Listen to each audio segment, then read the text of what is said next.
Welcome back to my YouTube channel BMS Gyan. तो guys, हमने पिछली वीडियो में देखा अगत तंत्र का हमारा सेकेंड पॉइंट जो कि था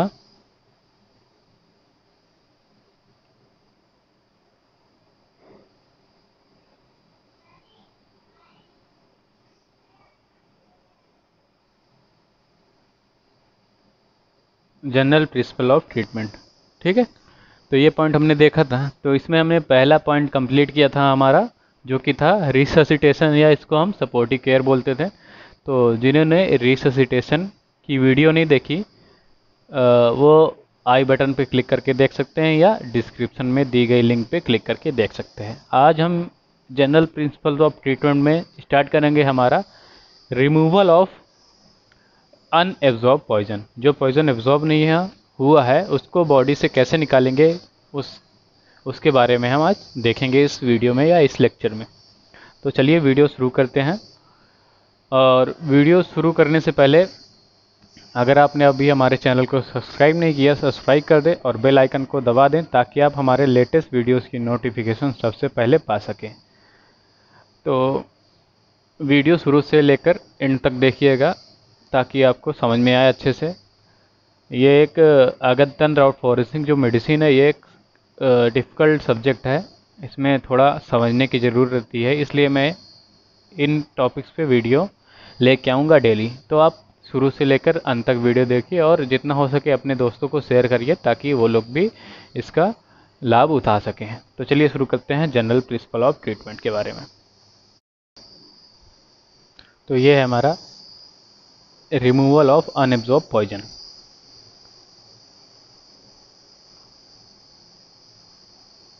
इसमें सबसे पहला जो पॉइंट है हमारा वो है inhaled poison.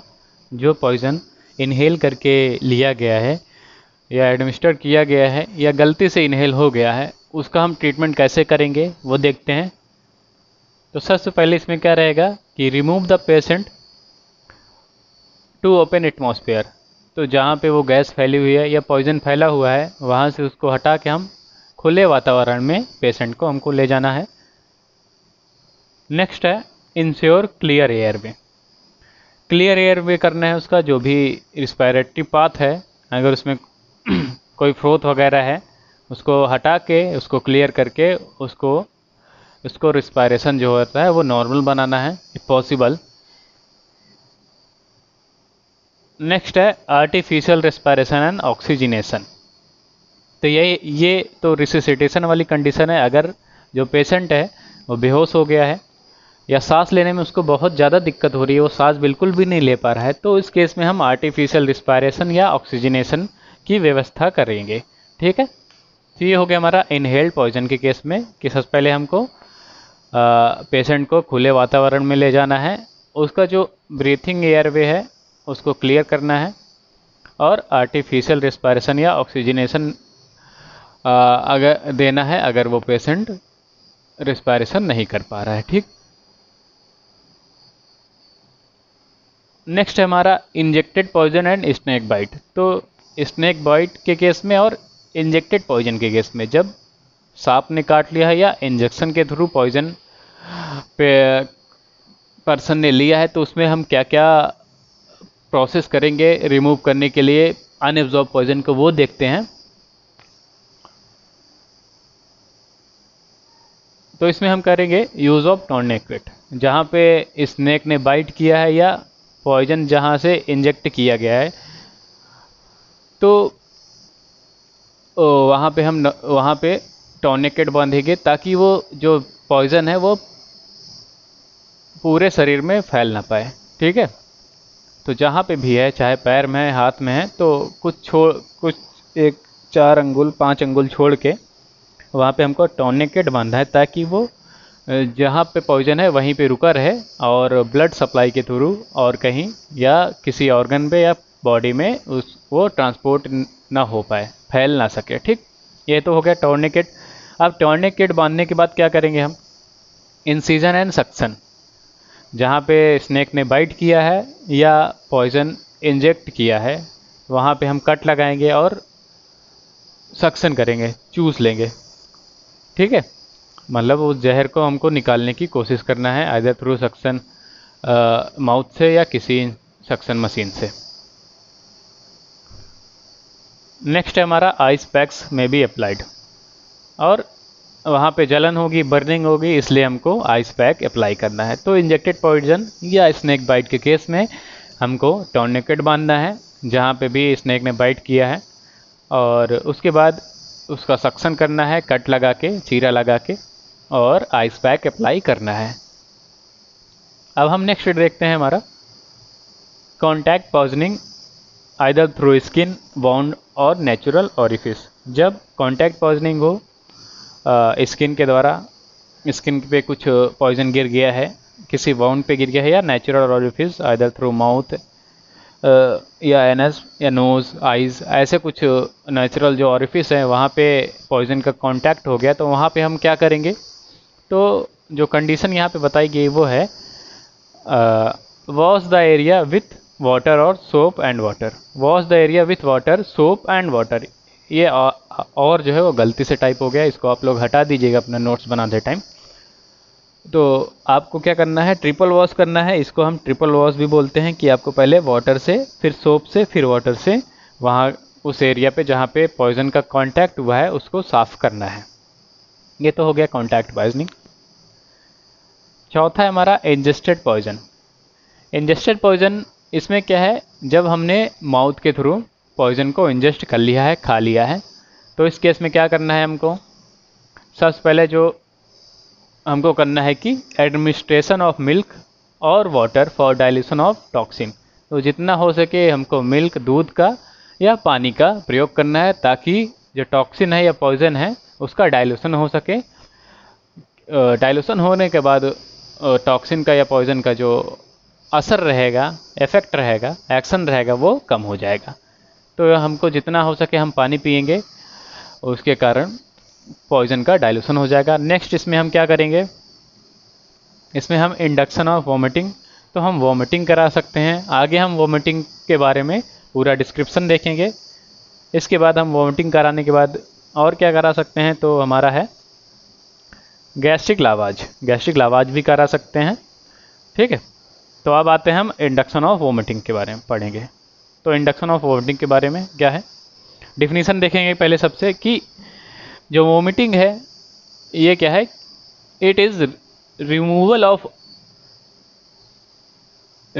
Of unabsorb poison from the stomach along with gastric content by means of vomiting induced by emetic is called induced emesis। तो क्या है, जो भी हमारा अनएब्जॉर्ब पॉइजन है उसको स्टोमक से बाहर निकालना along with gastric कंटेंट के साथ बाय मीन्स ऑफ वोमिटिंग के माध्यम से जब हम अनएब्जॉर्ब पॉइजन और गैस्ट्रिक कंटेंट को स्टोमक से बाहर निकालते हैं तो उसे हम वोमिटिंग कहते हैं या इंड्यूस एमेसिस कहते हैं by the help of emetic agent. ठीक, ये होते को हमारा डिफिनीशन।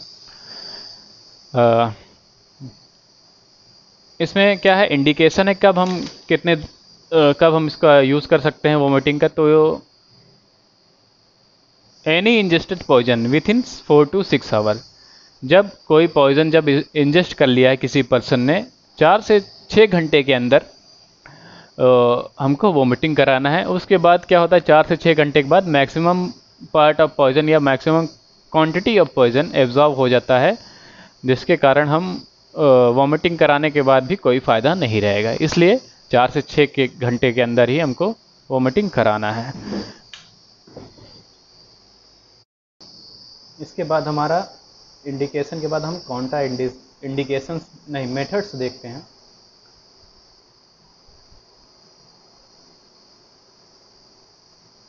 तो मेथड्स क्या क्या हैं, तो सबसे पहले हम मैकेनिकल मेथड देखते हैं। तो इसमें आपको irritation in throat with finger और एनी लीनियर ऑब्जेक्ट, यहाँ पे टाइपिंग मिस्टेक है, लीनियर ऑब्जेक्ट होगा, ठीक है। तो आपको थ्रोट में, गले में फिंगर के थ्रू या किसी लीनियर ऑब्जेक्ट के थ्रू इरिटेशन करना है ताकि वोमिटिंग इंड्यूस हो सके। ये तो हो गया मैकेनिकल मेथड वोमिटिंग इंड्यूस करने के लिए। जो दूसरा मेथड है वो है हमारा केमिकल मेथड। इसमें क्या करना है, बाय यूजिंग एमिटिंग एजेंट्स। तो इसमें हम एमिटिंग एजेंट का इस्तेमाल करेंगे। तो क्या क्या रहेगा, जैसे सिरप आई पैक दे सकते हैं हम, जो कि डोजेज जिसका एडल्ट में 30 ml है और चाइल्ड में 50 ml। तो अगर हम आई पैक सिरप देते हैं तो ये एक केमिकल एजेंट है जिसके कारण वोमिटिंग इंड्यूस हो जाएगी। उसके बाद हमारा नेक्स्ट है वामनोपक द्रव्य लाइक यष्टि मधु प्लांट। तो यष्टि मधु का भी हम प्रयोग कर सकते हैं, जो कि वामनोपक द्रव्य है जिससे वोमिटिंग इंड्यूस होती है। इसके बाद हमारा थर्ड है जो हम कॉमन सॉल्ट का प्रयोग कर सकते हैं, एक 15 to 20 grams in 1 glass of water और सॉल्ट एंड मस्टर्ड ऑयल।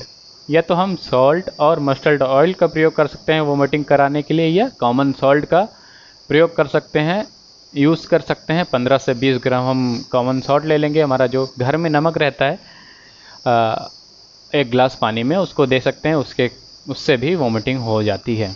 तो ये तो हमने मेथड देख लिया, मैकेनिकल और केमिकल। मैकेनिकल में हमको थ्रोट में इरिटेशन प्रोवाइड प्रोड्यूस करना है। केमिकल में हमको या तो हम सिरप आई पैक दे सकते हैं, या तो हम वामनोपक द्रव्य दे सकते हैं in case of Ayurveda treatment में, जैसे यष्टि मधु प्लांट। और कॉमन सॉल्ट अगर घर पे है तो कॉमन सॉल्ट 15 से 20 ग्राम डाल देंगे 1 गिलास पानी में और उसको दे देंगे, या तो मस्टर्ड ऑयल और सॉल्ट का प्रयोग करेंगे। तो ये तो हमारा हो गया मेथड। अब कॉन्ट्रा इंडिकेशंस देखते हैं। कॉन्ट्रा इंडिकेशंस तो फर्स्ट है कोरोसिव एक्सेप्ट कार्बोलिक एसिड। जो भी कोरोसिव पॉइजन्स होते हैं उस केस में हमको वोमिटिंग नहीं करानी है। अगर हम वोमिटिंग कराते हैं तो एस्पिरेशन के थ्रू वो हमारे लंग्स में भी जा सकता है, और अगर हम कोरोसिव पॉइजन इतना हार्मफुल होता है, अगर हम उसको वोमिटिंग के थ्रू निकालते हैं तो हमारा पूरा अपर जीआईटी जो होता है वो पूरा डैमेज होने के चांस रहेगा। ठीक है, तो हमको कोरोसिव पॉइजन के केस में वोमिटिंग नहीं करानी। जैसे कोरोसिव पॉइजन में आप जानते होंगे hydrochloric acid, sulphuric acid, nitric acid, ये सारे आते हैं। ठीक, तो इस केस में आपको वोमिटिंग नहीं कराना है। नेक्स्ट है हमारा कन्वल्जन्स के केस में भी हमको नहीं करवाना। कोमा में, चिल्ड्रेन में, बच्चों में, और petroleum distillates, cardio respiratory disease, जिस पर्सन को हार्ट और रिस्पायरेशन या लंग्स की डिजीज़ है उसमें भी हमको नहीं करवाना है। प्रेगनेंसी के केस में भी नहीं करवाना है। तो ये कुछ कॉन्ट्रा इंडिकेशंस हो गए। इसके बाद देखते हैं हमारा गैस्ट्रिक लावाज। तो यहाँ पे मैंने जो है वो बहुत छोटा सा ही इसमें एग्ज़ाम पर्पज़ के लिए बनाया है, नोट्स पर्पज़ के लिए। तो जिसको भी गैस्ट्रिक लावाज को और डीपली जानना है, ब्रीफली जानना है, वो कमेंट बॉक्स में अपना कमेंट कर दीजिएगा तो कि सर गैस्ट्रिक लावाज पे वीडियो बना दीजिए। तो मैं इसको जो है वो एक इसका ब्रीफ वीडियो, एक अलग वीडियो बना दूंगा गैस्ट्रिक लावाज पे। ठीक, तो सबसे पहले हम गैस्ट्रिक लावाज की डेफिनेशन देख लेते हैं। तो गैस्ट्रिक लावाज है क्या? Gastric lavage is a method of emptying of stomach to remove out the unabsorbed poison along with gastric content by suction is called as gastric lavage। तो इसमें क्या है, गैस्ट्रिक लावाज में हम सक्शन के थ्रू जो भी हमारा अनएब्जॉर्ब पॉइजन है और गैस्ट्रिक कंटेंट है उसको बाहर निकालते हैं। इसी को हम गैस्ट्रिक लावाज कहते हैं। जो भी हमारा स्टमक कंटेंट है, जब हम इसको सक्शन के थ्रू बाहर निकालते हैं तो इसको हम गैस्ट्रिक लावाज कहते हैं। देखिए, इसमें सक्शन के थ्रू निकाल रहे हैं तो ये गैस्ट्रिक लावाज है। उसमें हम वोमिटिंग करा के, एमिटिंग एजेंट दे के वोमिटिंग करा के गैस्ट्रिक कंटेंट और अनएब्जॉर्ब पॉइजन को निकाल रहे थे, तो वो हमारा वोमिटिंग था। ठीक, तो डिफरेंस समझिएगा, इसमें सक्शन का यूज़ हो रहा है इसलिए गैस्ट्रिक लावाज है। नेक्स्ट देखते हैं हम इंडिकेशंस। इंडिकेशंस क्या है ये? Any ingested poison within 4 to 6 hour. जैसे वोमिटिंग के केस में था 4 से 6 घंटे के अंदर हमको गैस्ट्रिक लावाज या वोमिटिंग का प्रयोग करवाना है, वोमिटिंग करवाना है, ताकि जो अनएब्जॉर्ब पॉइजन है वो निकल सके। अगर 4 से 6 घंटे से ज़्यादा हो गया तो कोई मतलब नहीं है, क्योंकि मैक्सिमम जो पॉइजन रहेगा वो एब्जॉर्ब हो जाएगा। इसके अलावा जो मॉर्फिन इंजेक्टेड, जो मॉर्फिन, अगर मॉर्फिन को इंजेक्ट कर लिया है किसी पर्सन ने इंजेक्शन के थ्रू, तो उस केस में भी हम गैस्ट्रिक लवाज करवा सकते हैं, कि क्योंकि मॉर्फिन जो होता है वो स्टोमक में एक्सक्रीट हो जाता है इंजेक्शन के बाद, फिर वो शरीर पे पूरे फैलता है। इसलिए मॉर्फिन के केस में भी आप ध्यान रखिएगा कि हम गैस्ट्रिक लवाज करवा सकते हैं। अब इसमें देखते हैं हम कॉन्ट्रा इंडिकेशंस।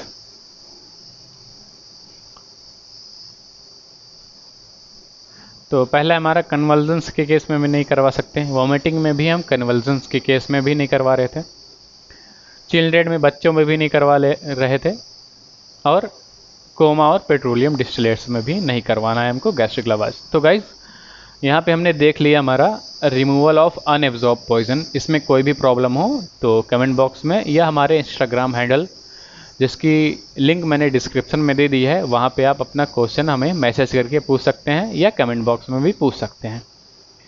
तो मिलते हैं नेक्स्ट वीडियो में इसके आगे का टॉपिक लेके, जो कि है हमारा यूज़ ऑफ एंटीटोड है। जब हम एंटीटोड का प्रयोग करेंगे, कि एंटीटोड का प्रयोग कैसे करना है, कौन कौन सा एंटीटोड रहता है, क्या प्रकार है उसका, क्या इंडिकेशंस है, तो नेक्स्ट वीडियो में हम एंटीडोट्स के बारे में पढ़ेंगे। तो मिलते हैं नेक्स्ट वीडियो में, तब तक बने रहिए हमारे चैनल के साथ। लाइक, कमेंट और शेयर करना मत भूलिएगा। धन्यवाद। Hello guys, welcome back to my YouTube channel BVS Camp। तो गाइस हमने